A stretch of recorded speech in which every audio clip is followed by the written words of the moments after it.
தமிழ் நண்பர்கள் அனைவருக்கும் வணக்கம். இப்போ நீங்கள் பார்க்குற மாதிரி உங்களோட இமேஜ் ஆட் பண்ணி இந்த ஸ்டைலில் ஒரு வீடியோ எப்படி எடிட் பண்ணுறதுன்னு பார்க்க போகிறோம். இந்த வீடியோ ஸ்கிப் பண்ணாமல் ஃபுல்லாக பாருங்கள். அலைட் மோஷன் அப்ளிகேஷன் ஓப்பன் பண்ணிவிட்டு ப்ராஜெக்ட்ஸ் அப்படின்றத கிளிக் பண்ணி நீங்கள் இம்போர்ட் பண்ண அந்த ப்ரீசெட் வந்து ஓப்பன் பண்ணிட்டு கீழே வந்து ஸ்க்ரோல் பண்ணுங்கள்.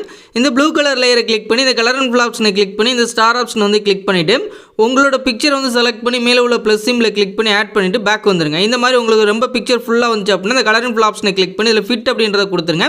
இமேஜ் வந்து உங்களுக்கு கரெக்டாக செட் ஆயிரும். அடுத்து நீங்கள் பேக் வந்துருங்க. பேக் வந்துட்டு இந்த குரூப் அண்ட் மாஸ்க்கை வந்து கிளிக் பண்ணி எடிட் குரூப்பை வந்து கிளிக் பண்ணிவிட்டு இங்கே இருக்கிற ப்ளூ கலர் லேயரை கிளிக் பண்ணி கலர் அண்ட் ஃபில் ஆப்ஷனை கிளிக் பண்ணி இந்த ஸ்டார் ஆப்ஷன் வந்து கிளிக் பண்ணி சேம் பிக்சர் வந்து செலக்ட் பண்ணி மேலே உள்ள ப்ளஸ் சிம்பில் கிளிக் பண்ணி ஆட் பண்ணிவிட்டு பேக் வந்துடுறேன். இப்போ குரூப்பில் எப்படி நம்ம ரீப்ளேஸ் பண்ணுறது, அதே மாதிரி நார்மல் லேயரில் எப்படி ரீப்ளேஸ் பண்ணுறதுன்னு பார்த்துருப்பீங்க.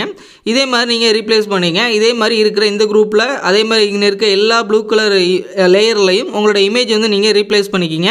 இப்போ எல்லா லேயர்லையும் ரீப்ளேஸ் பண்ணிட்டு நான் ப்ளே பண்ணி காட்டுறேன். அவ்வளோதான், நம்மளோட வீடியோ வந்து எடிட் பண்ணி முடிச்சாச்சு. இந்த மாதிரி நீங்கள் எடிட் பண்ணிவிட்டு உங்கள் இதில் சேவ் பண்ணுறதுக்கு மேலே உள்ள ஷேர் ஆப்ஷன் வந்து கிளிக் பண்ணிவிட்டு வீடியோ செலக்ட் பண்ணி வீடியோ சைடில் உள்ள ஆரோ வந்து கிளிக் பண்ணிவிட்டு எக்ஸ்போர்ட் ரெசல்யூஷன் உங்களுக்கு என்ன ஃபார்மேட் வேணுமோ அதை வந்து செலக்ட் பண்ணுங்கள். இந்த மாதிரி ஃபார்மேட் வந்து நீங்கள் சேஞ்ச் பண்ணுங்க. கோட் அப்படின்ற ஆப்ஷனில் ஃபஸ்ட் ஆப்ஷன் வந்து செலக்ட் பண்ணி குவாலிட்டி நல்லா கிடைக்கும்.